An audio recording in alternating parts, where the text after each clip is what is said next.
Welcome, Croasdaile villagers. It's back again for another version of Croasdaile Podcast. And we have a gentleman here with us today I'm sure you recognize because everybody's seen him multiple times on the in-house broadcast from the old Croasdaile Village Residents Association, Robert Brawley.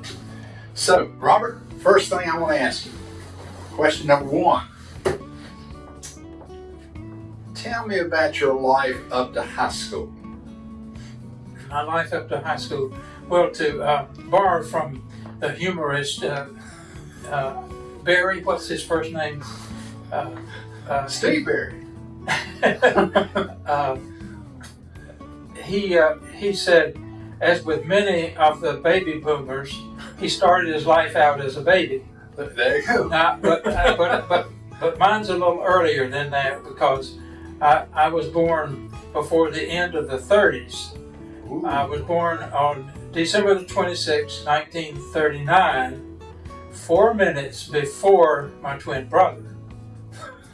So that's very important because until this time, till these years, we are very close to each other. We were that way all through our education.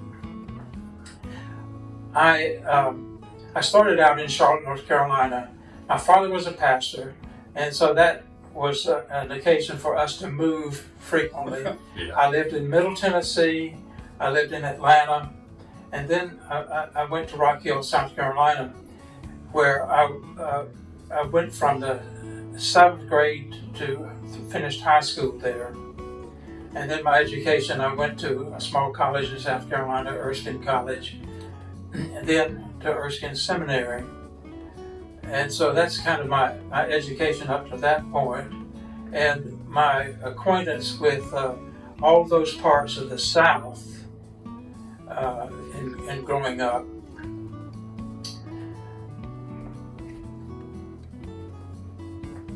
After graduation from seminary, well, I should say I married Jane after my first year in seminary, and then we finished those 3 years together.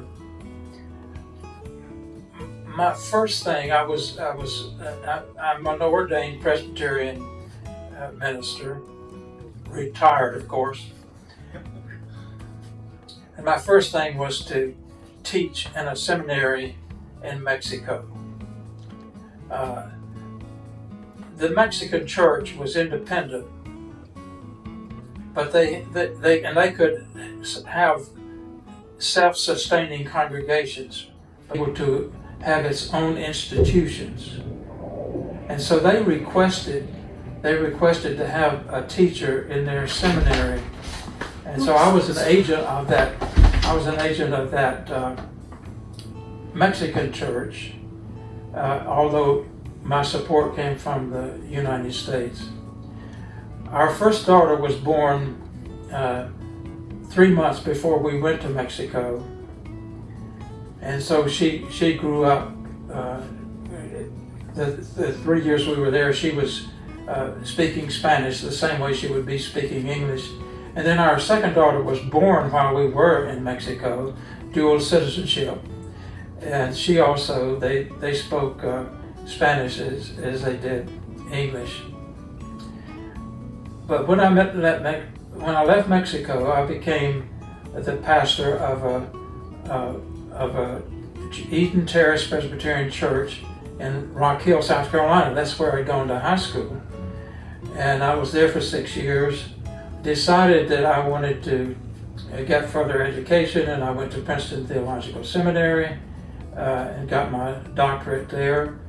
And immediately after that, I was the associate pastor at First Presbyterian Church in Philadelphia.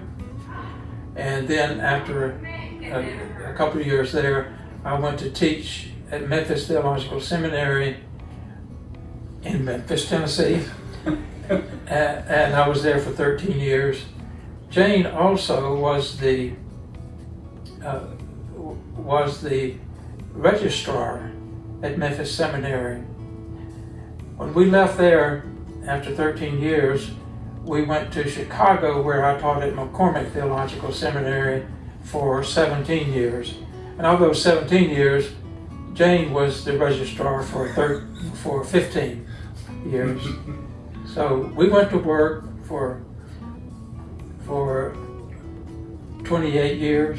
I'm trying to add up 13 and 15 for her. She retired after 15 years. And so we went to work together for 28 years.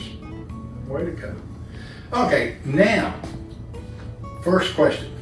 second question, whatever, I can't remember. How did you and Jane choose Croasdaile Village? When we were long before either of us retired in Chicago, I had made a promise to her. I told her that retirement would be her call. We would go wherever she wanted to go, because she had followed me even to Mexico and so forth, everywhere that I had gone, and I made that commitment to her. She retired at 65 and thought retirement was wonderful, and she tried to get me to retire. And there was another woman who wanted me to retire too, and that was the president of McCormick Seminary, because she wanted to get someone who was not a full professor and didn't have to pay as much money. There you go. And so, and Jane was telling me how wonderful retirement was. So I retired at 67. I thought that was a mistake. I enjoyed the classroom. That was a wonderful life for me. And so I told a friend up there I had made that commitment to Jane, and I thought at 67 you shouldn't start all over. And so I asked this friend, I said, "You think I can get out of it?" And she said, "No." No, that's right. and so I told Jane, "Yes, we'll go wherever you want to go." As I say, I thought we didn't need to start over at 67. I thought that was pretty old, and I thought we shouldn't start over. We had friends here in Durham, and then I told Jane, when we retire, there's one thing I would like, to go where there is a good theological library. And that in the Southeast, Jane wanted to come back to Southeast, that in the Southeast would be either Emory, Pitt's Library at Emory, or Duke Divinity School. And so we had friends here, and they encouraged us to come here. And the pastor of First Presbyterian Church here, Joe Harvard, was a high school friend of Jane and Carlisle. Jane was, and so there was that encouragement too for us to come down here. So we did. We came with plans to live in a house for 10 years, and then we wanted to move into retirement. Okay. Now that I'll use the word retired, what are you doing during the days now, Robert? Well, up until just the end of June, I have been translating a volume from German to English. This is a volume on New Testament ethics that is written by Matthias Conrad, who is one of the leading New Testament scholars in the world. He's at the University of Heidelberg, and that has always been a center of New Testament studies in Germany and in the world. Have you done a lot of those books? This was the fourth volume that I had translated. I've translated a number of articles, but this was the fourth volume I've translated. One was, all of this is New Testament or related. One was a volume about Paul's epistle to the Galatians, and there is a dispute about whether Paul is opposed to Judaism or not. Did he give up Judaism and become so to speak, a Christian. And this book by Michael Bachmann was, which I also advocate. Paul never was a Christian. He was a Hebrew, as he calls himself. He refers to himself. He was Jewish. He was a Jew who believed that Jesus was God's Messiah, and that it was open to Gentiles beyond Judaism. And so that's what Michael Bachmann's book is about. Anti-Judaism in Galatians, with a question mark.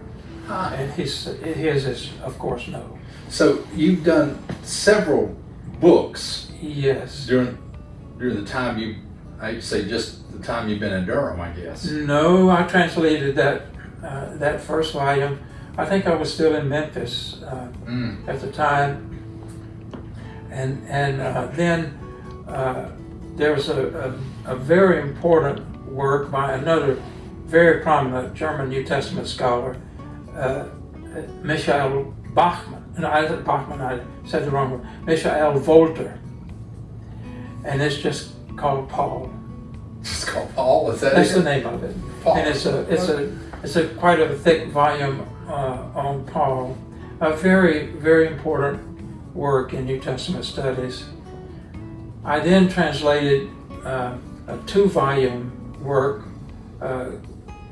called The Jesus Handbook, edited by mostly Germans.